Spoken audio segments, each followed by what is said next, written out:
अस्सलाम वालेकुम प्यारे बच्चों, कैसे हैं आप सब लोग। उम्मीद है आप सब लोग ठीक होंगे। आपसे हमेशा की तरह छोटी सी रिक्वेस्ट है कि आप लोग दुरूद शरीफ पढ़ लें ताकि हम अपनी कहानी का बाकायदा आगाज़ कर सकें। उम्मीद है आप लोगों ने दुरूद शरीफ पढ़ ली होगा। चलिए बढ़ते हैं अपनी कहानी की तरफ। विद्यावती की बरसों पुरानी पुश्तपी हवेली रोशनियों से जगमगा रही थी। खुशियों की वजह भी ख़ास थी।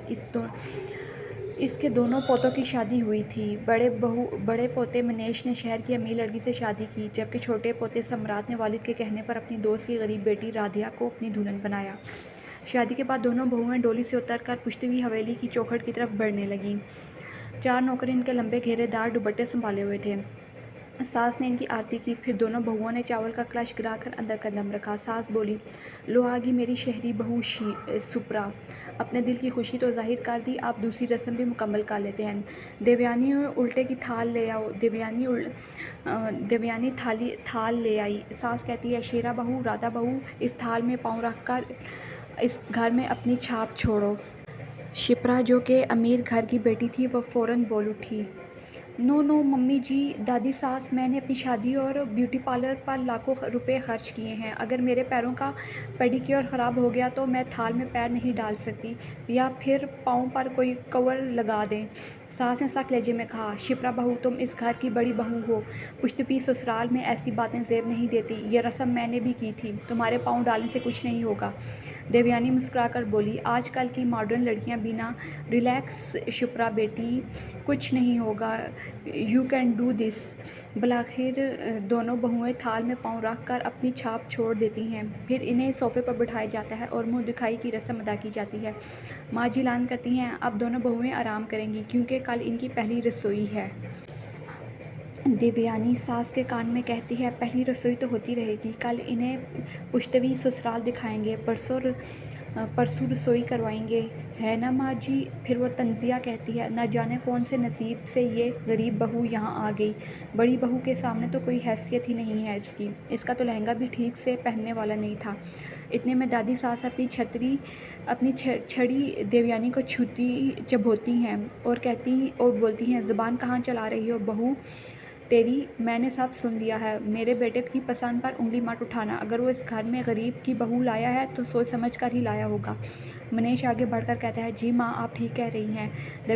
देवयानी फ़ौरन बोल उठती है, माँ जी, अगर इजाज़त हो तो मैं एक रस्म के बारे में बताऊँ। सास ने सख्त लहजे में कहा, इसकी कोई ज़रूरत नहीं, यह रस्म हम नहीं करते। तो खुशकिस्मत है जो इस पुश्तवी घर में आ गई है, वरना हम कभी गरीब लड़की को बहू ना बनाते।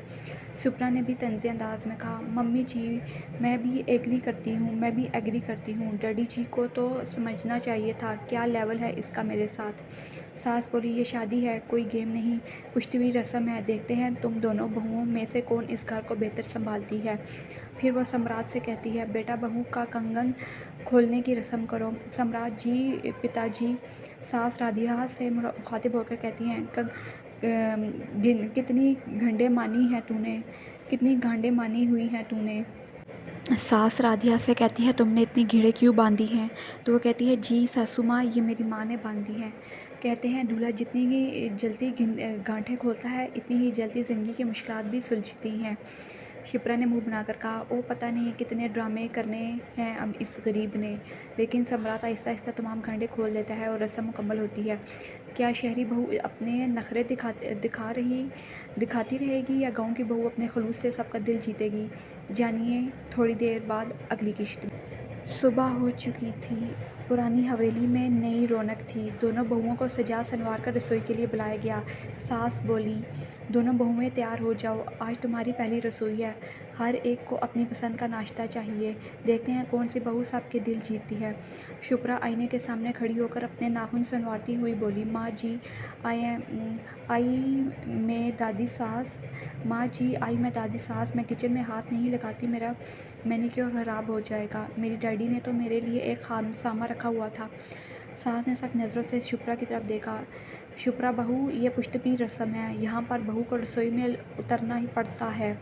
दूसरी तरफ राधा खामोशी से अपने हाथों में आटा गूंथ रही थी। सम्राट पास आकर बोला, राधा, अगर कुछ चाहिए हो तो मुझे बता देना, पहली बार है ना, तुम्हें कुछ इतना आइडिया भी नहीं होगा यहाँ का।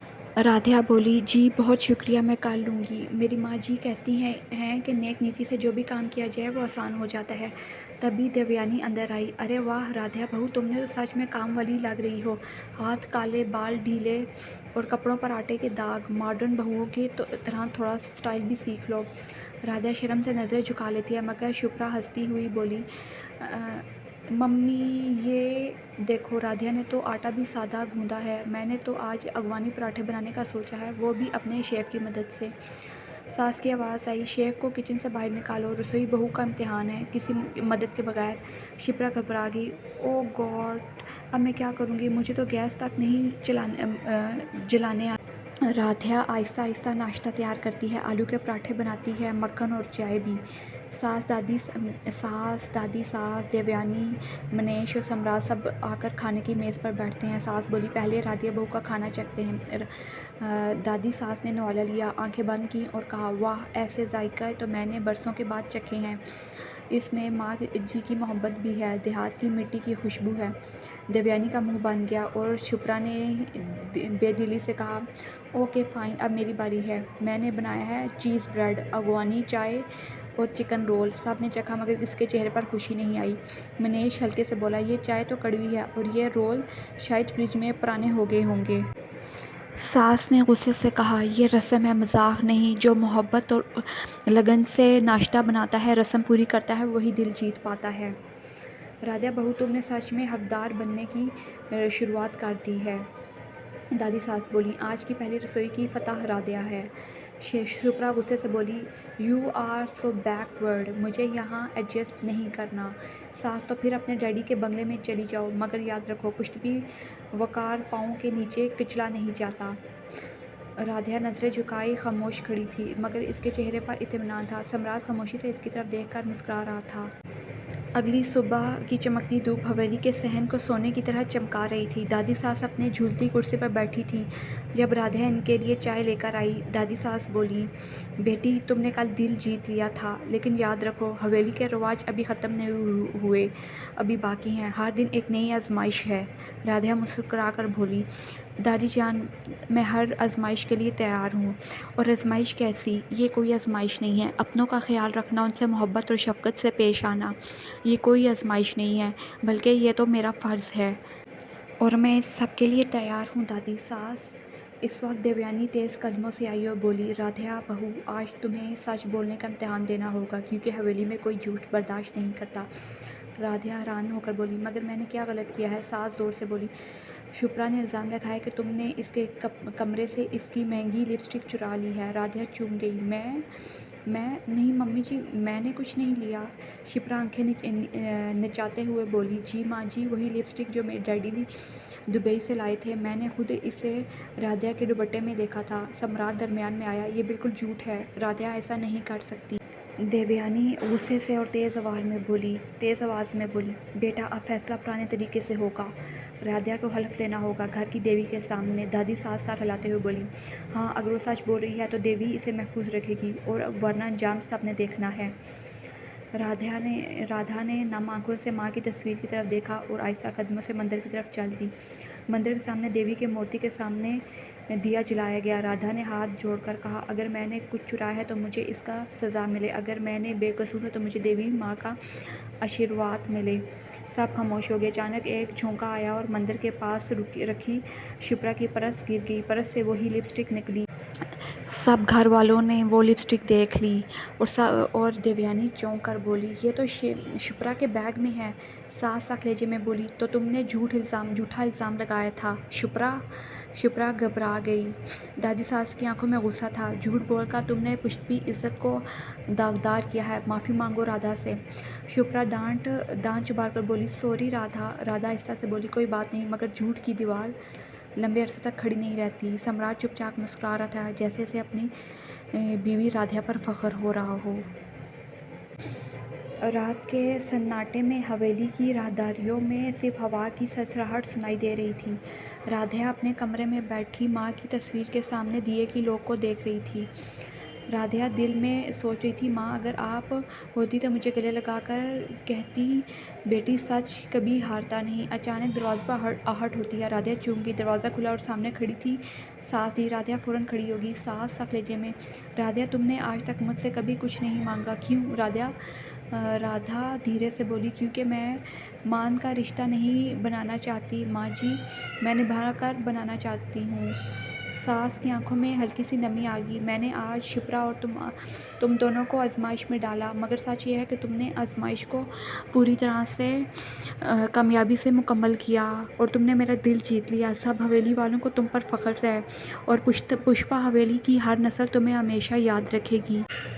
राधा की आंखें हैरत से फैल गईं। सास ने आहिस्ता से इसका हाथ थामा। आज से तुम सिर्फ इस घर की बहू नहीं बल्कि मेरी बेटी हो। राधा की आंखों से आंसू निकल पड़े। माँ जी, दोनों के दरमियान खामोशी मगर मजबूत रिश्ता बन चुका था। दूसरी तरफ शुभ्रा अपने कमरे में बैठकर गुस्से से मोबाइल पर बात कर रही थी। डैडी, मुझे अब एक सेकंड भी इस घटिया हवेली में नहीं रहना है। यहाँ सब गाँव वाले अजीब से लोग हैं। मुझे मेरी आज़ादी वापस चाहिए। मगर फ़ोन की दूसरी तरफ आवाज़ आई, शुभ्रा, अभी तुम्हारी शादी को 1 हफ़्ता भी नहीं हुआ, ज़रा बर्दाश्त करो। शुभ्रा फ़ोन पटक कर बोली, मैं ये सब नहीं कर सकती। मैं राधा नहीं हूँ जो हर बात पर चुपचाप कान बांध कर सह ले। सुबह का मंजर, हवेली का सहन। दादी सास सबको बुलाकर बोली, आज नया दिन है, नई शुरुआत है और नई शुरुआत होगी बहुओं के हाथ की मिठाई से।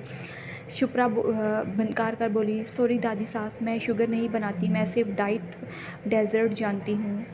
राधा मुस्कुरा कर बोली, मैं चीनी से नहीं मोहब्बत से मिठाई बनाकर लाती हूँ।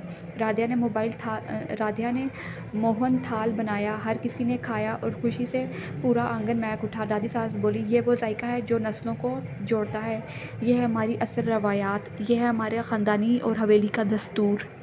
शिप्रा इसी तरह गुरूर करती रही, हसद करती रही, जलती रही और हवेली का सुकून बर्बाद करती रही। दूसरी तरफ राधा नेक नीति से, खुलूस से सबके दिल जीतती रही, सबसे मोहब्बत से पेश आती रही।